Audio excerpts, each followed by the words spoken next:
नमस्कार, आप सभी का स्वागत है डीडी न्यूज पर। आपके साथ मैं हूं मुकुल शर्मा। इस वक्त की बड़ी और अहम खबरें आपके साथ करेंगे साझा, लेकिन सबसे पहले नजर डाल लेते हैं इस वक्त की हेडलाइंस पर। उपराष्ट्रपति चुनाव से पहले आज संसद परिसर में भाजपा सांसदों की कार्यशाला। प्रधानमंत्री नरेंद्र मोदी कार्यशाला की बैठक में होंगे शामिल।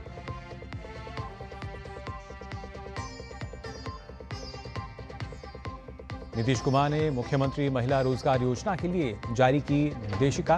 महिलाओं को अपनी पसंद का रोजगार शुरू करने के लिए दिए जाएंगे 10,000 रुपए।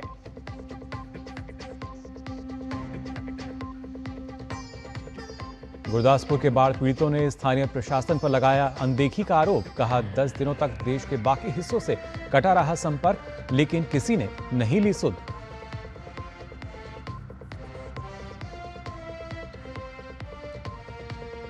पश्चिमी राजस्थान और गुजरात के लिए आज भारी बारिश का रेड अलर्ट। हिमाचल प्रदेश में मौसम साफ होने के कारण राहत बचाव कार्य में तेजी।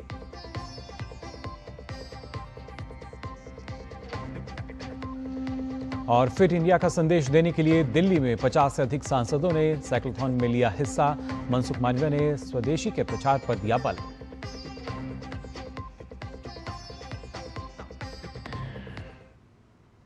और आइए अब खबरें देख लेते हैं विस्तार से। आपको बता दें, उपराष्ट्रपति चुनाव से पहले संसद परिसर में आज भाजपा सांसदों की कार्यशाला आयोजित की जाएगी। प्रधानमंत्री नरेंद्र मोदी भी कार्यशाला की बैठक में शामिल होंगे। 2 दिवसीय कार्यशाला में लगभग 4 सेशन होंगे, जिनमें पार्टी के इतिहास और विकास पर चर्चा और सांसदों की कार्यकुशलता बढ़ाने पर काम किया जाएगा। वर्कशॉप का मकसद उपराष्ट्रपति चुनाव से पहले 100% वोटिंग के लिए सांसदों को सही ट्रेनिंग देना है। ट्रेनिंग सेशन में सांसदों को बैलेट पेपर पर सही निशान लगाने, चुनाव अधिकारी की ओर से दिया गया पेन का इस्तेमाल करने और बैलेट पेपर को सही तरीके से मोड़कर बॉक्स के अंदर डालने की जानकारी दी जाएगी, ताकि वोट अमान्य ना हो। दरअसल गुप्त मतदान में पार्टी व्हिप लागू नहीं होता। ऐसे में एनडीए का फोकस क्रॉस वोटिंग रोकने और अवैध वोटों को कम करने पर है। उपराष्ट्रपति चुनाव के लिए 9 सितंबर को वोटिंग होगी और काउंटिंग भी 9 सितंबर को होनी है। एनडीए ने महाराष्ट्र के राज्यपाल सीपी राधाकृष्णन को उपराष्ट्रपति पद का उम्मीदवार बनाया है। उनका मुकाबला इंडी गठबंधन के उम्मीदवार और सुप्रीम कोर्ट के रिटायर्ड जज जस्टिस बी सुदर्शन रेड्डी से होगा।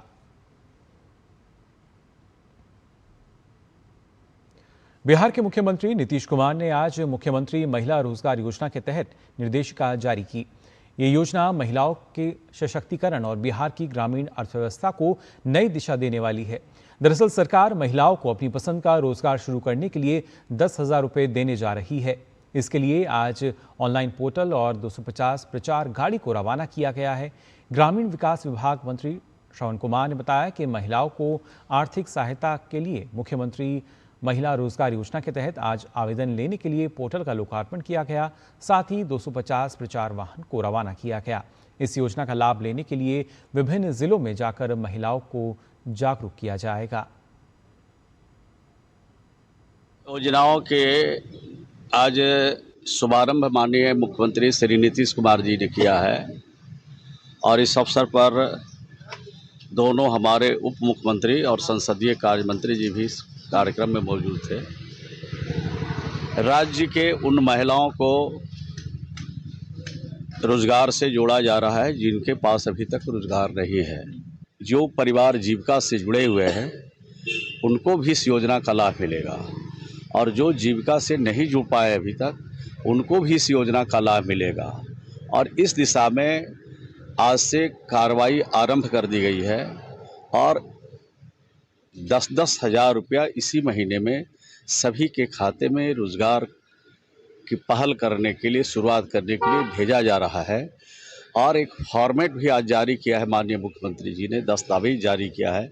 उस दस्तावेज को भर के अगर इस काम को आगे किया जाएगा तो उसके हिसाब से उनके खाते में अतिरिक्त 2-2 लाख रुपया और दिया जाएगा। और आइए अब देखते हैं जीएसटी सुधार से जुड़ी खबरें।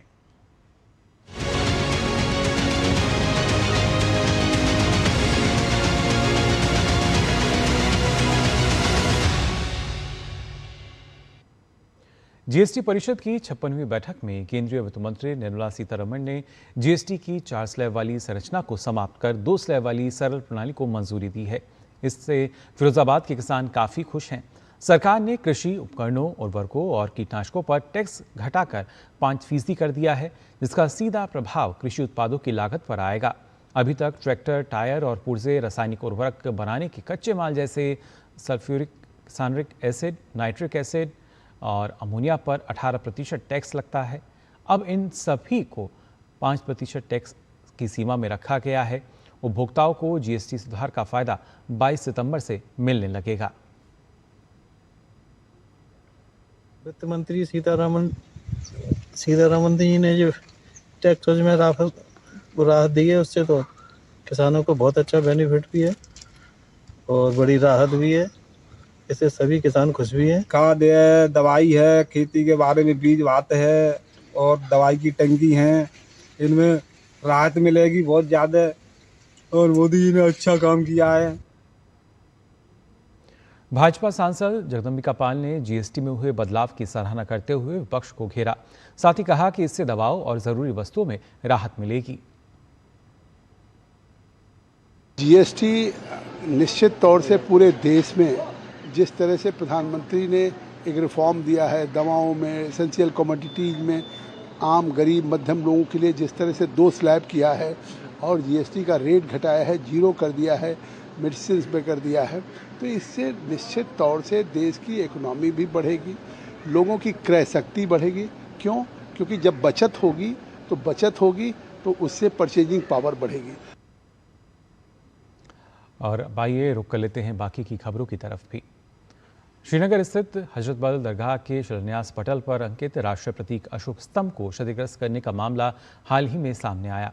इसे लेकर केंद्रीय मंत्री गिरिराज सिंह ने कहा है कि अगर तेजस्वी यादव और राहुल गांधी माफी नहीं मांगते और नेशनल कॉन्फ्रेंस सरकार से अलग नहीं होते तो इसके परिणाम भुगतने होंगे। और क्या कुछ कहा उन्होंने, आइए देखते हैं।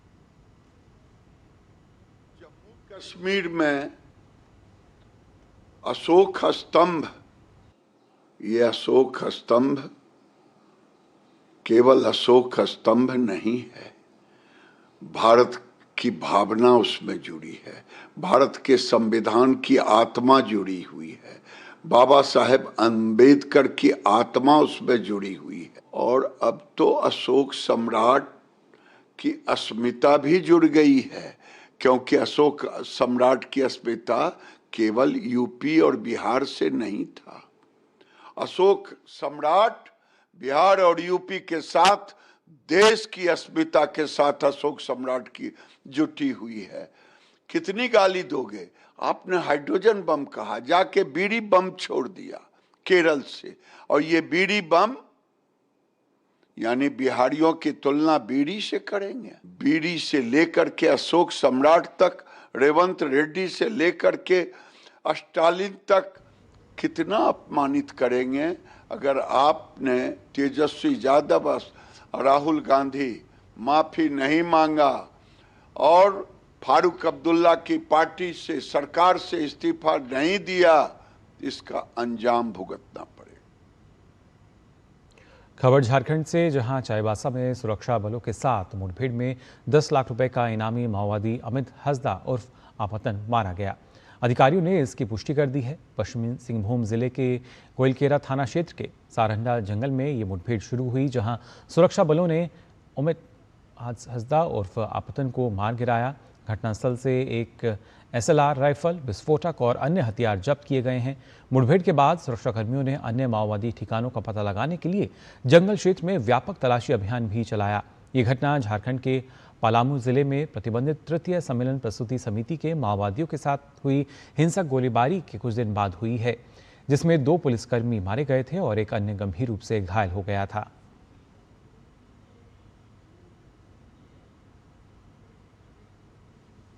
और आइए खबरों में आगे बढ़ते हैं, बात कर लेते हैं मौसम की भी। दरअसल मौसम विभाग ने आज पश्चिमी राजस्थान और गुजरात में मूसलाधार बारिश के लिए रेड अलर्ट जारी किया है। मौसम विभाग के अनुसार पूर्वी राजस्थान, कोंकण, गोवा और मध्य महाराष्ट्र में कुछ स्थानों पर आज बहुत तेज बारिश होने की संभावना है। इसके अलावा अरुणाचल प्रदेश, असम, मेघालय, नागालैंड, मणिपुर, मिजोरम और त्रिपुरा में भी अनेक स्थानों पर तेज बारिश हो सकती है। वहीं ओडिशा, पश्चिम बंगाल के उपमहाद्वीपीय क्षेत्र, तमिलनाडु, पुदुचेरी, कराईकल और उत्तराखंड में भी तेज बारिश का अनुमान जताया गया है। इस बीच मौसम विभाग का कहना है कि तटीय आंध्र प्रदेश और दक्षिण मध्य कर्नाटका में कुछ स्थानों पर तेज हवाएं चलने की भी संभावना है।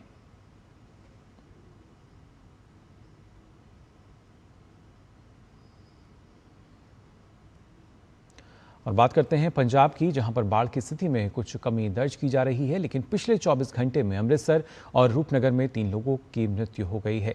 राज्य के 14 जिलों में बाढ़ से जुड़ी घटनाओं में अब तक 46 लोगों की मृत्यु हुई है, जबकि पठानकोट जिले में 3 व्यक्ति लापता हैं। बारिश से प्रभावित गांवों की संख्या बढ़कर अब 1996 हो गई है और करीब 3,87,000 लोगों पर इसका सीधा असर पड़ा है। सेना, वायुसेना, राष्ट्रीय आपदा मोचन बल और सीमा सुरक्षा बल के दलों ने करीब 23,000 लोगों को सुरक्षित निकाला है। गांव की संख्या, जनसंख्या और फसल क्षेत्र के संदर्भ में गुरदासपुर, फजिल्का, फिरोजपुर, अमृतसर, कपूरथला और तरनतारन जिले सबसे अधिक प्रभावित हैं। मकानों और पशुधन का भी व्यापक नुकसान हुआ है। साथ ही किसानों की 1.74 लाख हेक्टेयर फसल भी डूब गई है। राहत और बचाव कार्य में जुटे सैन्य बलों ने भी टुकड़ियों की संख्या 24 से बढ़ाकर 27 कर दी है, जबकि एनडीआरएफ की 23 और एसडीआरएफ की 2 टीमें लोगों की मदद लगातार कर रही हैं।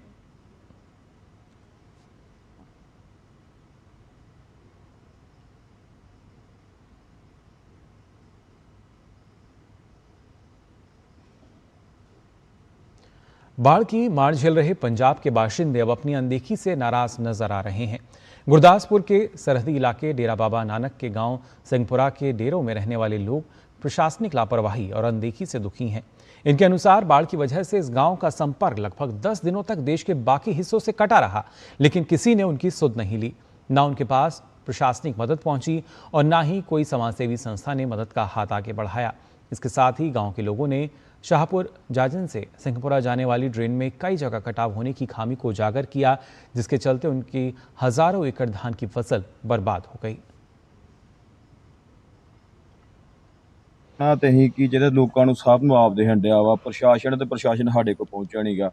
ਸਾਡੇ ਤੇ ਘਰੇ ਜਾ ਕੇ ਵੇਖੋ ਬੱਚੇ ਆ ਪਾਣੀ ਲੱਥਾ ਤੇ ਆਪਾਂ ਥੋੜਾ ਪਿੰਡ ਨਾਲ ਸੰਪਰਕ 'ਚ ਹੋਏ ਆ। ਨਾ ਤੇ ਸਾਡੇ ਕੋਲ ਕੋਈ ਐਨਡੀਆਰਐਫ ਦੀ ਟੀਮ ਪਹੁੰਚੀ ਆ, ਨਾ ਸਾਡੇ ਕੋਲ ਕੋਈ ਪ੍ਰਸ਼ਾਸਨ ਦਾ ਬੰਦਾ ਪਹੁੰਚਿਆ ਜੀ। ਸਾਡੇ ਕੋਲ ਨਾ ਤੇ ਕੋਈ ਸੰਸਥਾ ਆਉਂਦੀ, ਨਾ ਕੋਈ ਸਰਕਾਰ ਦਾ ਨੁਮਾਇੰਦਾ ਵਾ। ਆਹ ਜਿਹੜੀ ਸੱਕੀ ਆ ਰਹੀ ਡਰੇਨ ਹੈ ਜੀ, ਸ਼ਾਹਪੁਰ ਜਾਜਨ ਤੋਂ ਨਿਕਲੀ ਆ।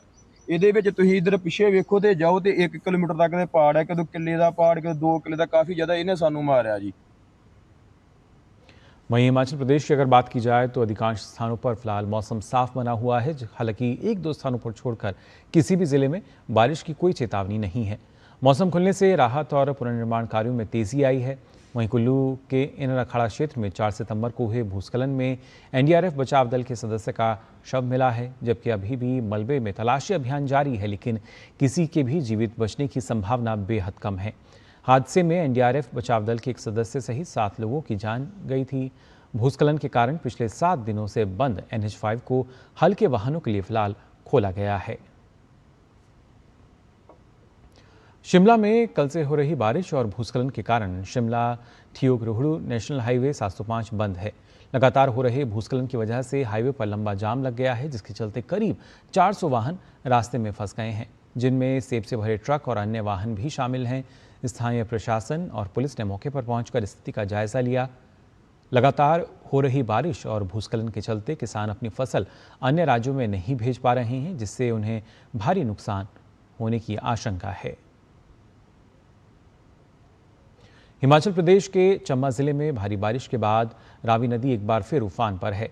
तेज बहाव के कारण चंबा नगर का मुख्य पुल क्षतिग्रस्त हो गया, जिससे दोनों तरफ का संपर्क पूरी तरह बाधित हो गया है। प्रशासन ने सुरक्षा को ध्यान में रखते हुए पुल पर आवाजाही पूरी तरीके से बंद कर दी है। नदी किनारे बसे लोगों को सतर्क रहने और ऊंचाई वाले स्थानों पर जाने की सलाह दी गई है। वहीं आपदा प्रबंधन टीमें राहत और बचाव कार्य के लिए तैनात कर दी गई हैं। अचानक पुल के क्षतिग्रस्त होने से स्थानीय निवासियों को आवागमन और ज़रूरी वस्तुओं की आपूर्ति में कठिनाइयों का सामना करना पड़ रहा है। जम्मू कश्मीर के कटरा में श्री माता वैष्णो देवी की यात्रा अस्थायी रूप से बंद है। दरअसल पिछले कई दिनों से हो रही भारी बारिश के कारण त्रिकुटा पहाड़ियों में भूस्खलन और सड़कें अवरुद्ध हो गई हैं, जिससे तीर्थयात्रा मार्ग श्रद्धालुओं के लिए असुरक्षित हो गया है, जिसके बाद श्री माता वैष्णो देवी की यात्रा को लगातार 13वें दिन बंद रखा गया है। उदयपुर में भारतीय सेना के बैटल एक्स डिवीजन ने आयट नदी के बीच फंसे एक 30 वर्षीय युवक को बचाने के लिए एक अनोखा और नवाचारी बचाव अभियान चलाया। ड्रोन की सहायता से पहले स्थिति का आकलन किया गया, फिर राहत सामग्री पहुंचाई गई और अंत में सुरक्षित रूप से व्यक्ति को 7 घंटे बाद बाहर निकाल लिया गया।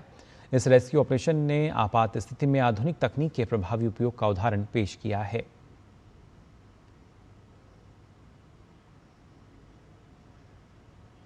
और बुलेटिन में फिलहाल हम यहाँ रुकने एक छोटे से ब्रेक के लिए जल्द लौटते हैं।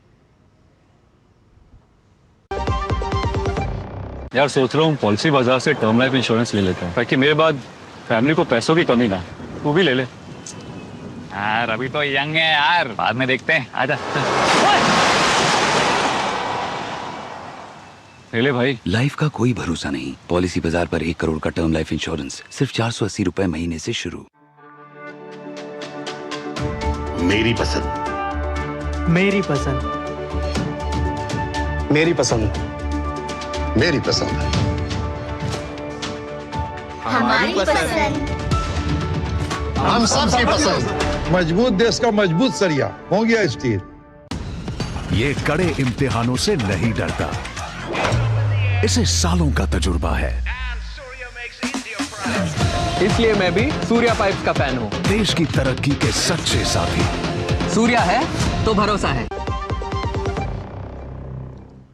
ब्रेक के बाद आप सभी का एक बार फिर स्वागत। डीडी न्यूज पर आइए खबरों में आगे बढ़ते हैं। बात करते हैं चंद्र ग्रहण की। आज साल का दूसरा और आखिरी चंद्र ग्रहण लगने जा रहा है। ये ग्रहण पूरे भारत में स्पष्ट रूप से दिखाई पड़ेगा। दिल्ली, मुंबई, कोलकाता और बेंगलुरु के साथ ही एशिया, ऑस्ट्रेलिया, न्यूजीलैंड, पूर्वी अफ्रीका और यूरोप के कुछ हिस्सों में भी ये पूरी तरह नजर आएगा। चंद्र ग्रहण आज रात 8:58 से शुरू होकर कल तड़के सुबह 2:25 पर समाप्त होगा। एक दुर्लभ खगोलीय घटना, एक दशक में सबसे लंबे ग्रहणों में से एक होगी। इसकी अवधि 82 मिनट की होगी और चंद्र ग्रहण 5 घंटे से अधिक समय तक रहेगा। पृथ्वी के सूर्य और चंद्रमा के बीच आने पर चंद्र ग्रहण होता है। इस दौरान चंद्रमा पर पृथ्वी की छाया पड़ती है। ये घटना केवल पूर्णिमा के दिन ही होती है। इसके अंतर्गत पृथ्वी, सूर्य और चंद्रमा तीनों एक रेखा में होते हैं।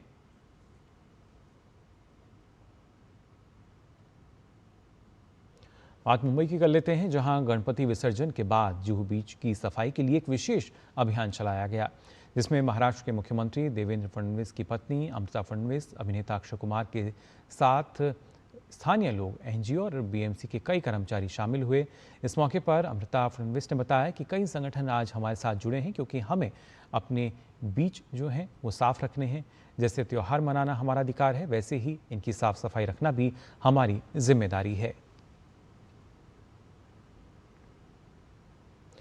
दिल्ली की रेखा गुप्ता सरकार ने इस बार रामलीला और दुर्गा पूजा को और अधिक भक्तिभाव और आस्था से परिपूर्ण व निर्बाध आयोजन और मंचन के लिए विशेष निर्णय लिए हैं।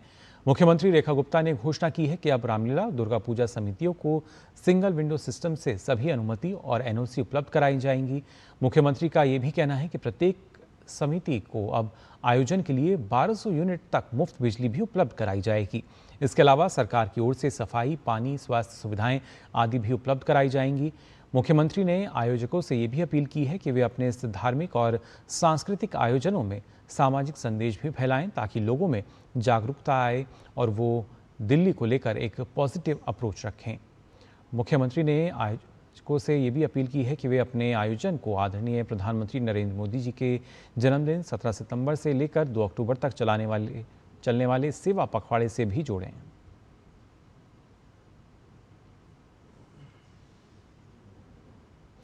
विदेश मंत्री डॉक्टर एस जयशंकर ने ब्राजील के स्वतंत्रता दिवस पर शुभकामनाएं दी। उन्होंने एक्स पर लिखा कि राष्ट्रीय दिवस पर ब्राजील के विदेश मंत्री मोरो विएरा सरकार और जनता को उनके स्वतंत्रता दिवस पर हार्दिक बधाई। अपने बधाई संदेश में डॉक्टर जयशंकर ने लिखा, हमारी रणनीतिक साझेदारी और बहुआयामी संबंध हमारे लोगों के लाभ के लिए निरंतर मजबूत होते जा रहे हैं। वहीं यूक्रेनी अधिकारियों ने बताया है कि रूस के रात भर के हमलों में 3 लोगों की मौत हो गई, जिनमें एक शिशु भी शामिल था। इन हमलों में 18 लोग घायल हुए हैं और राजधानी कीव में कई इमारतों में आग लग गई, जिनमें सरकार की इमारत भी शामिल है।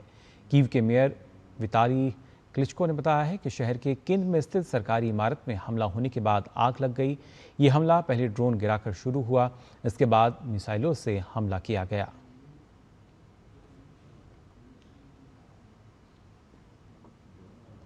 आज विश्व स्वच्छ वायु दिवस है। वायु गुणवत्ता में सुधार और इसके प्रति जागरूकता बढ़ाने के उद्देश्य से हर साल 7 सितंबर को इंटरनेशनल क्लीन एयर डे मनाया जाता है। संयुक्त राष्ट्र महासभा द्वारा घोषित इस स्वच्छ वायु दिवस पर संयुक्त राष्ट्र के सेक्रेटरी जनरल एंटोनियो गुटेरेस ने सोशल मीडिया पर पोस्ट शेयर की। उन्होंने कहा कि वायु प्रदूषण एक रोकथाम योग्य वैश्विक आपदा है। हम नवीकरणीय ऊर्जा में निवेश, अपशिष्ट प्रबंधन में सुधार, वनों की कटाई रोककर और पर्यावरण अनुकूल कृषि को बढ़ावा देकर प्रदूषकों पर लगाम लगा सकते हैं।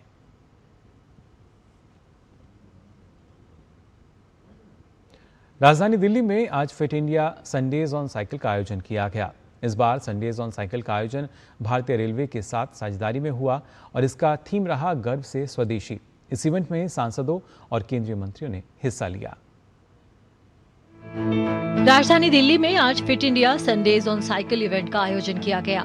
इस बार के आयोजन का थीम था गर्व से स्वदेशी। इस बार खास मेहमान के तौर पर सांसद और केंद्रीय मंत्री इस आयोजन का हिस्सा बने। ओलंपिक पदक विजेता पहलवान साक्षी मलिक ने झंडी दिखाकर साइक्लोथॉन को रवाना किया। 50 से अधिक सांसद और केंद्रीय मंत्री फिटनेस को लेकर जागरूक लोगों के साथ साइकिल चलाते नजर आए।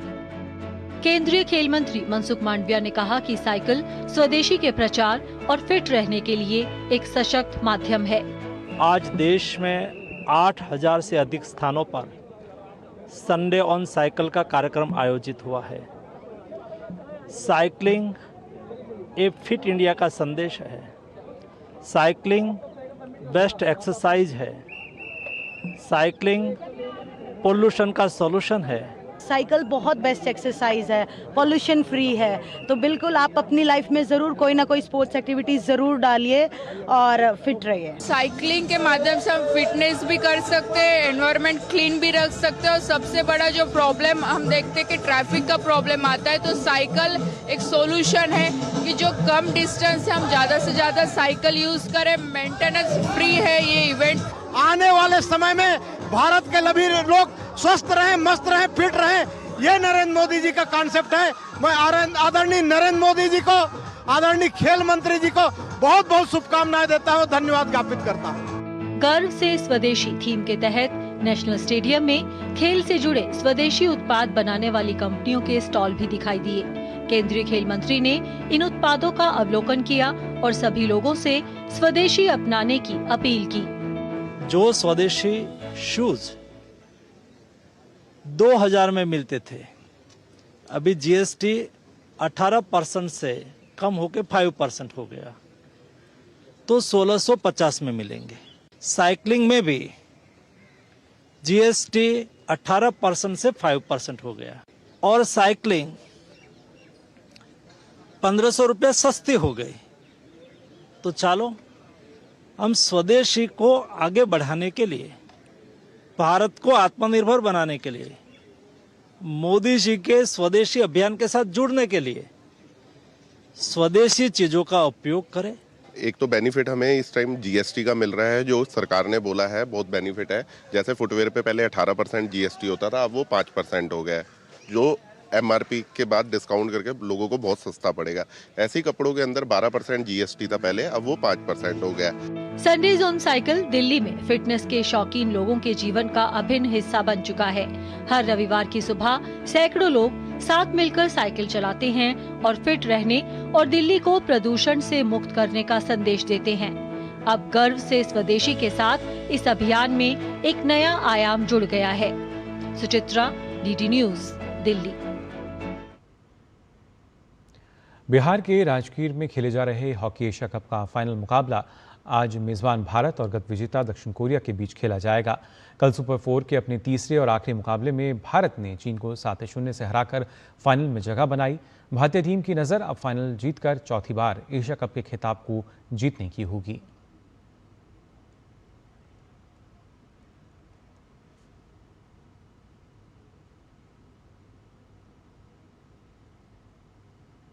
वहीं यूएस ओपन टेनिस के पुरुष एकल के फाइनल में यानिक सिनर और कार्लोस अल्काराज का मुकाबला आज होगा।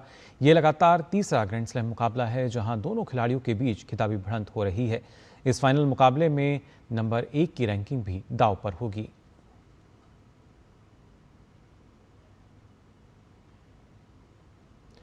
तो फिलहाल के लिए इस बुलेटिन में बस इतना ही, लेकिन देश और दुनिया की तमाम खबरों के लिए आप देखते रहिए डीडी न्यूज़। मुझे दीजिए अनुमति। नमस्कार।